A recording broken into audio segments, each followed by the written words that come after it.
اللهم صل صلاة كاملة وسلم سلاما تاما على نبي تنحل به العقد وتنفرج به الكرب وتقضى به الحوائج وتنال به الرغائب وحسن الخواتيم ويستسقى الغمام بوجهه الكريم وعلى آله.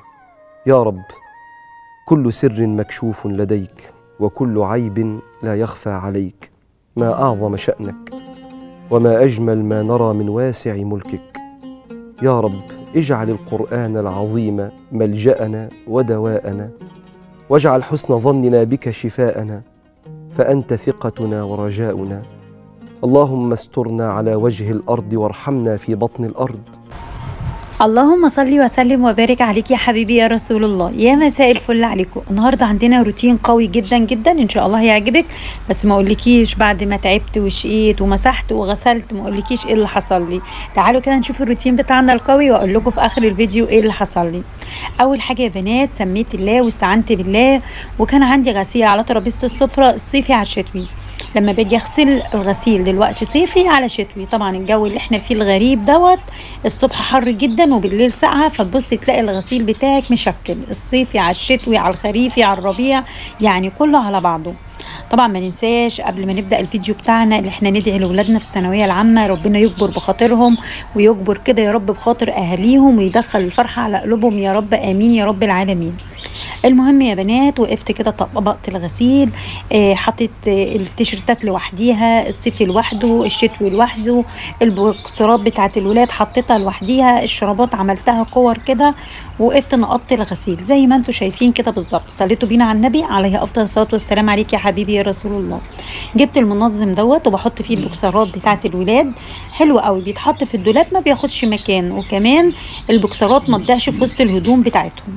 وطبقت الغسيل وعملت اهم حاجه الشرابات، عملتها كور، الشرابات اللي متنطوره كده في كل حته عملتها كور كده وحطيتها في الادراج. دخلت على البلكونه زي ما انتم شايفين كده، لا يسر عدو ولا حبيب. البلكونه ما كانتش نظيفه خالص عشان كان بقالي 3 ايام ما عملتهاش، والتقلبات الجو اللي احنا فيها ديت، فكل يوم اقول بكره بعده وبعده وبكره لحد ما بقت بالمنظر ده. المهم يا بنات، طلعت كل حاجه بره في الصاله، وكان في غسيل على الحبل لميته قبل طبعا ما انضف علشان ما يتبهدلش، ومسكت الاول الترابزين بتاع البلكونه نضفته، وشلت طبعا السجاده دي انا مش هفرشها بصراحه، هغسلها وهعينها علشان الصيف بيحب الميه كده والبلبطه. مسكت البلكونه زعفتها كده بالمقشه، طبعا المقشه نظيفه ومش مبلوله اهم حاجه. وبعد كده مسكت الارض كنستها، شايفين التراب عامل ازاي، حاجه صعبه جدا. يومين بس يا بنات، يومين ما نضفتش البلكونه. مسكت التراب كله كده اللي على السفل واللي على الارض، لميت كل التراب اللي موجود في البلكونه ولميته كده وعينته بالجرو. مسكت المجرى بتاع البلكونه، حطيت الفوطه وبمشي كده بالمفك بيسهل عليا، وخليتها زي الفل. لما بتعمليها اول باول بتبقى سهله وبتنضف على طول، ما بيبقاش فيها تراكمات اي حاجه، تراب عفار اي حاجه، فبتنضف معاكي بسهوله زي ما انت شايفه كده. بعد كده دخلت على الترابزين، كان فيه شويه اخر كلوروكس كده، حطيت فيهم شويه ميه ومسكت الترابزين دعكته. طبعا الولاد بيستسهلوا، بيبقى معاهم كوبايه شاي كوبايه نسكافيه اي حاجه يعني بيحطوها على الترابزين فبتبقع، مهما احط لهم طباق صغيره مفيش فايده برضو. ودلقت ميه، طبعا قبل ما تدلقي ميه وتبهدلي الدنيا تتاكدي كده ان جيرانك مش حاطين غسيل عشان ما تتخانقوش مع بعض. ودلقت الميه، وبعد كده حطيت ميه تاني نظيفه، بعد ما عملت بالصابون حطيت ميه تاني نظيفه، وخليت الترابزين بتاع البلكونه زي الفل. نزلت بقى على الارض، حطيت كلور الوان وحطيت كمان اريال. الاريال بينظف يا بنات وبيعمل ريحه حلوه ورغاوي جميله قوي. ودعكت كده بالمقشه. طبعا لما بتقعدي يومين بس كده ما تعمليش حاجه في البيت بصراحه بيتبهدل، لكن طول ما انت ايدك على طول في البيت على طول بيفضل نظيف. وبالذات كمان لما نصحى بدري، يعني بعد الفجر كده تصحي وتصلي الفجر وتقولي اذكارك وتقعدي كده مع نفسك وتقري الورد بتاعك وتقومي تشوفي وراكي ايه. يعني امهاتنا كانت الله يرحمهم كانوا يقولوا لنا ايه، الحاجه البدريه منسيه، يعني لما تقومي بدري وتعملي حاجتك طول النهار تبقي مرتاحه. بعد كده جبت طبعا قماشه نظيفه ومسحت بقى الترابزين كله كده من الميه.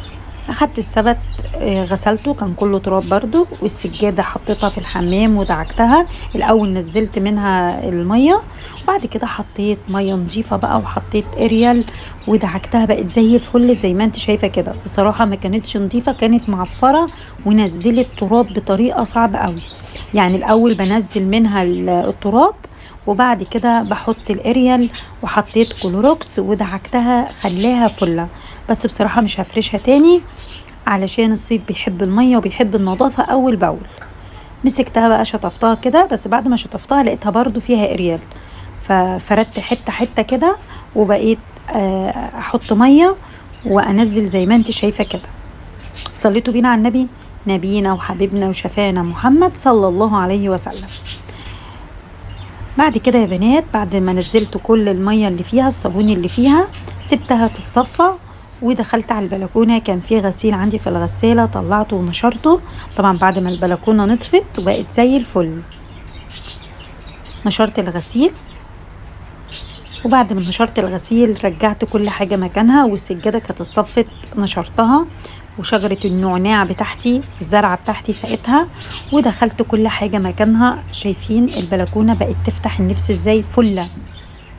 بعد كده يا بنات، بعد ما خلصت ما اقولكمش ايه اللي حصل. العاصفة قامت وبهدلت لي الغسيل وبهدلت لي البلكونة، بهدلت لي كل حاجة الحمد لله.